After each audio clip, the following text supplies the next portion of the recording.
Ready? Yeah. Great. So heading, Chapter 12, Bank Reconciliation. That's the focus for this one. It's a short chapter, it's not too long, but it's important because most important account to manage is the cash flow, is the bank.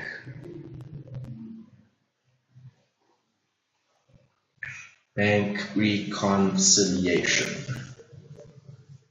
It's a C, CI. Reconciliation, CI. Oh, yeah. Yeah, C. A C, not a S.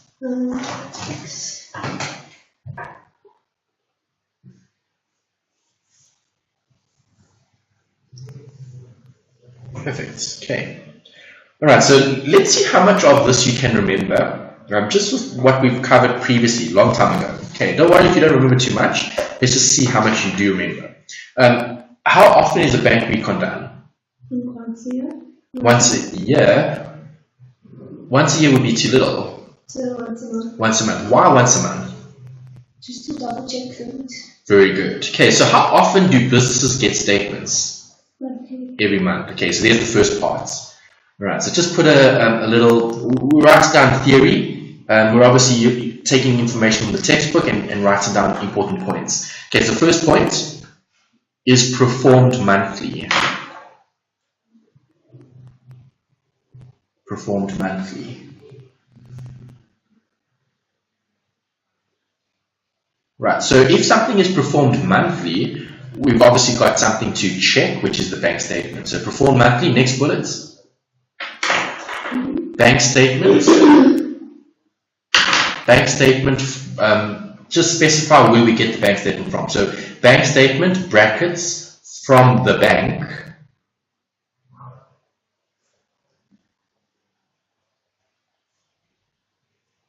From the bank.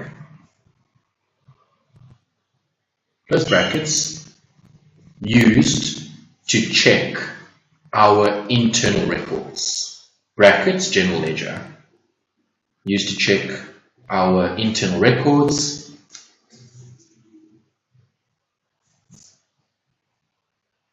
And what are the internal records? It's the general ledger T account. So brackets, general ledger T account.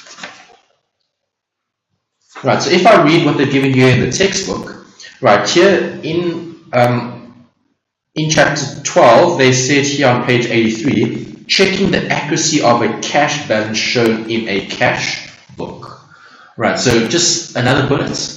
From a Cambridge and a BIDC point of view, they're obviously going to give you a cash book. That's what they've used previously. So just put a note. The cash book will give receipts and payments. That's what we've seen. Okay, we did a cash book not too long ago, assignment 1, where we had to draw up the receipts and payments for a business, looking at the different transactions. Okay, so the cash book will give receipts and payments. Just put like a 2 dots colon. We check this with the bank statements. That's what you're doing. Right, so you're checking what's in your books to what's in their books. We check this with what? We check this with the bank statements. And then just one last bullet. Let's make a heading for this actually. So the bullet is kind of like a heading.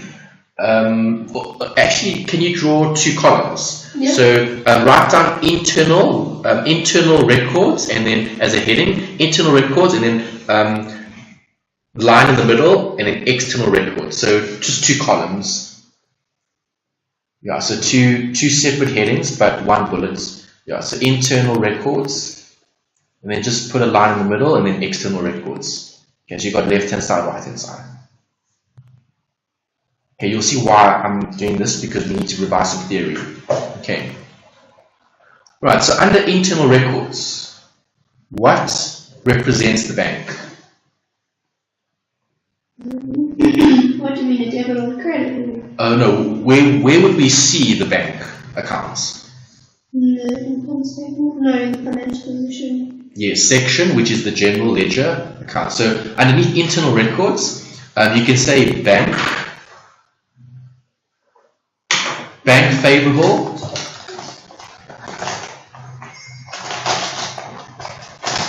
bank favorable equals assets. That's important. Okay, so if I'm looking at internal records, right, so if I'm looking at my general ledger T account, okay, if bank is favorable, is it an asset or liability? Asset. Good. So would it be a debit or a credit? Debit. A debit, DR. Just put a DR. Perfect. Okay, and then skip a line and then just write down bank unfavorable.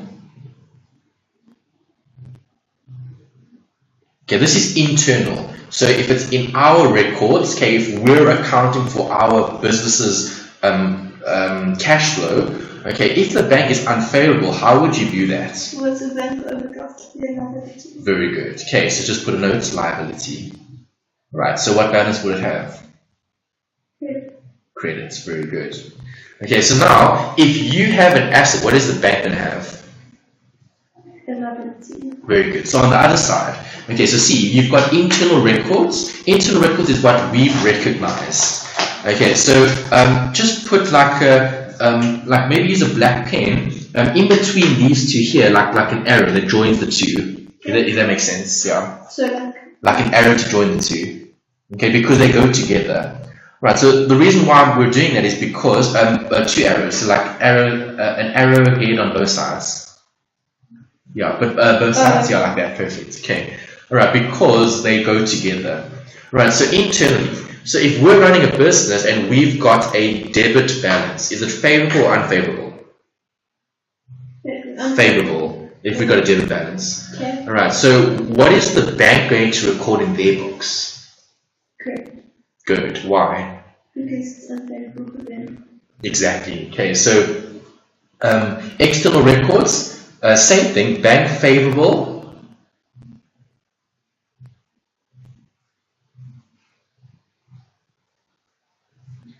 Is a credit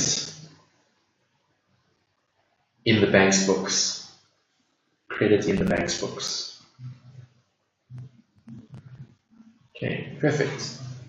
Right, same thing with the other one. Bank unfavorable. So we've got a liability. Banks can have a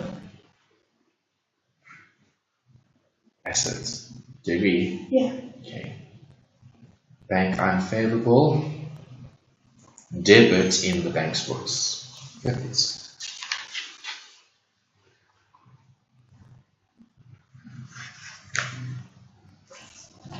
Right, then the textbook goes on and they just talk about these things. Check counterfills and checks. Right, what do we keep in the business? The check counterfills. If we're making a payment. Okay, if we're making a payment, this is what you'll have in your books. Right, and then obviously receipts would be what we've received. Okay, so when looking at source documents, the source documents will tell you what has happened. So separate to this, just at the bottom, you can put out bullets. Source documents will give evidence of payments and receipts. That's important bit. Okay, then on the next page, they show you how to record it. They show you recording the actual checks and counterfills in the actual accounting records of the business. So source documents. Source docs will give evidence of receipts and payments.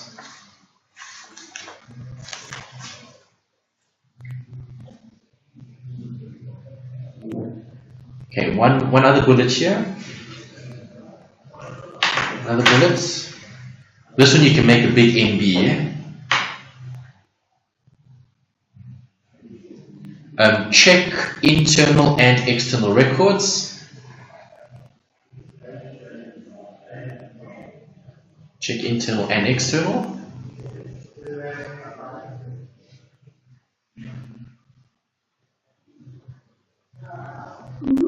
If they're not the same, we need to adjust or reconcile. So if not the same, adjust, or reconcile. Does that kind of jog some memories? Yeah. Okay, good. Sorry, I just have a headache. Yeah, no, I know you're not feeling so great today. So I think let's just cover the theory and then let's call it a day.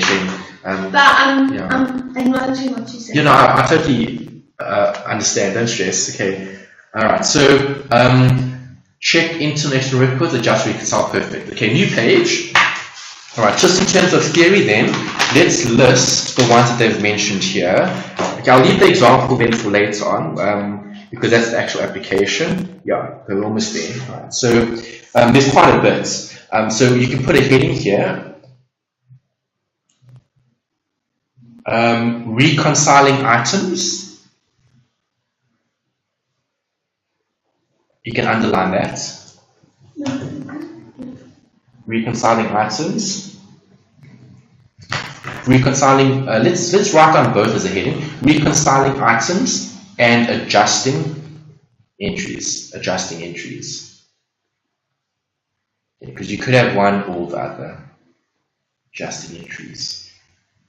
Okay, you can underline that heading, and then we can look at all of them. That's the last bit here.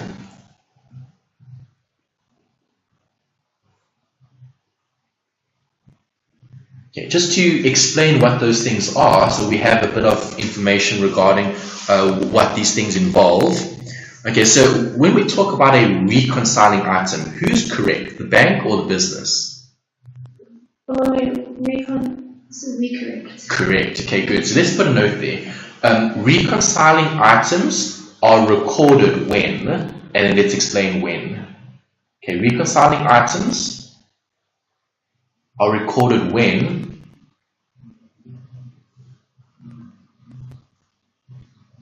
the bank's records need to be changed. That's important. Okay, question. Can I change the bank's records? No. Alright, so if you pick up a mistake in your bank statement, let's say you get your bank statement and you see an error, can you correct your own bank statement? No, you can't. Okay, what do we need to do? We need to go to the branch, we need to go into the bank and we need to say, well, have a look at my statement, I don't agree with this, this, and this. Okay, can you, as the bank, please change it? Okay, so the reason why it's reconciling is because we don't have power to adjust. So you can put that in. Reconciling items are recorded when the bank's records need to be changed. Perfect. Brackets. The bank needs to process an adjustment. We cannot. All right, that's important because it's something they need to do and then we need to check. The bank needs to process an adjustment. Okay, great. Right, then let's just put a note about the adjusting journal entries. Okay. Right, so that was describing what reconciling is. Let's describe what adjusting is. Okay. Right, so adjusting entry is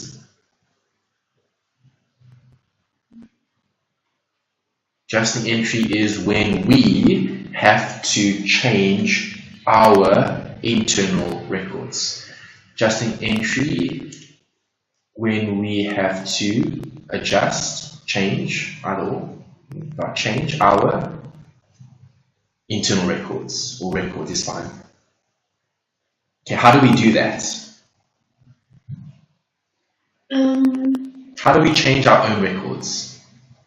It's not given as suspense accounting. No, that's errors.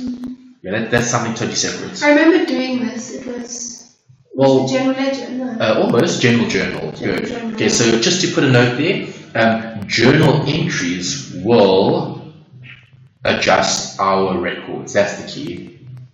All right. So you either process a cash receipt or you process a cash payment, depending on what we need to do in our books.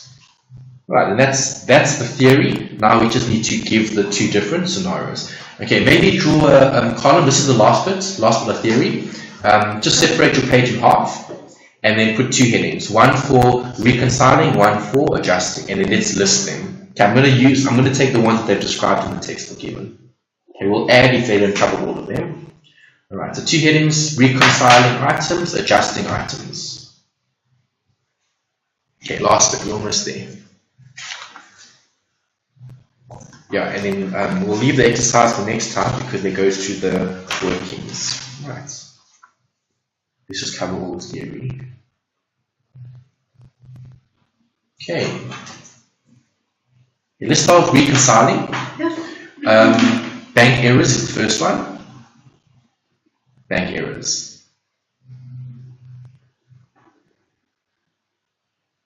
Okay. What else would the bank have to do that we're correct? So our records are correct, but the bank hasn't done something. Any idea? Maybe they left something out, or There'll be an error. Oh, they've left something out. That's very good. Good. Next one, outstanding deposits. That's what you've said. Good. Leaving something out. Right. So what does that mean? That means if we go to the bank and we deposit money, is that money going to show immediately? Probably not. no. Okay. It's probably going to take maybe a few hours, depending on how efficient the bank is. Okay. Next bullet, outstanding checks. Okay, so we can have deposits that are outstanding, and we can also have checks that are outstanding. Outstanding checks. Okay, so we've got the errors, we've got the outstanding checks. Anything else that would be a reconciling item? Maybe they're overstated, like. Yeah, you can mention that. That would also be related to an error, but you can mention that. Over or understatements. That's a good point. That's fine.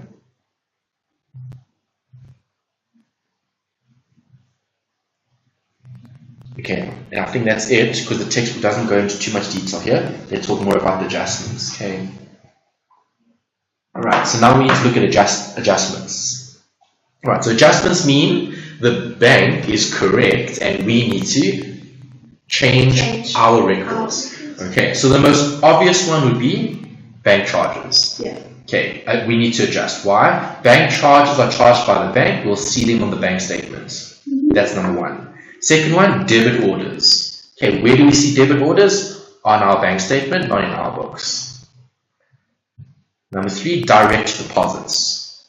Right, so if people go straight to our bank account and deposit money, we won't have it in our books, but we'll have it in our bank. Does that make sense? Okay. Let's see, what else do they give you here? Okay, standing orders we've covered. Direct debits we've covered. Bank charges we've covered. Oh, interest. Interest on overdrafts. Interest is another one.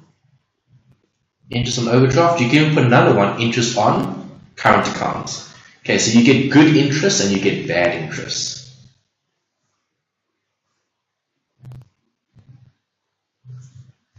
And the last one, dishonored checks.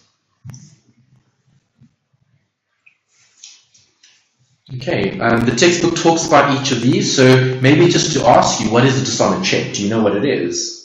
It's like if someone gives you a check but they don't have the funds in their bank. Very good. Okay, so dishonored means you thought you received money from someone who wrote out a check, but when you deposit the money, or not the money, when you deposit the check, the money doesn't get transferred to you. Okay, perfect.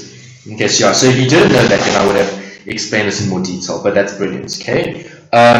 Last bit is just the statements. Okay, so how do we actually perform a bank recon? So right at the end, it's just two more sentences. Okay, you can just write down bank reconciliation process because this is the how-to. Right, so how are we going to do the reconciliation? This is what we need to do.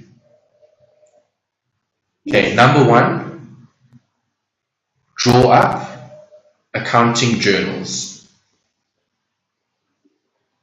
Draw up accounting journals for adjustments. Let's be more specific. That's the first one. Number two would be create the T account for bank. So general ledger T account for bank. Bank, general ledger T account. So create the bank, general ledger, GL account even. GLT account or account, perfect. And the last thing, number three, complete the bank reconciliation statement at month end.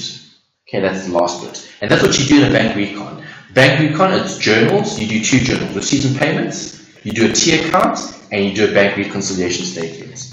That's how you draw up a bank recon. Okay, and that's where we'll end. Okay, so we've covered all the theory. That's everything. Now we just need to practice. Okay, but that I'll leave next time. Okay, rather get well and enjoy the holidays. You worked hard this half year, so you can be proud of yourself. Take a good break, rest, relax. Just don't worry about the accounting or the maths or anything like that, and then just enjoy the holidays and come back nice and fresh. Okay, but this will carry on when we get back.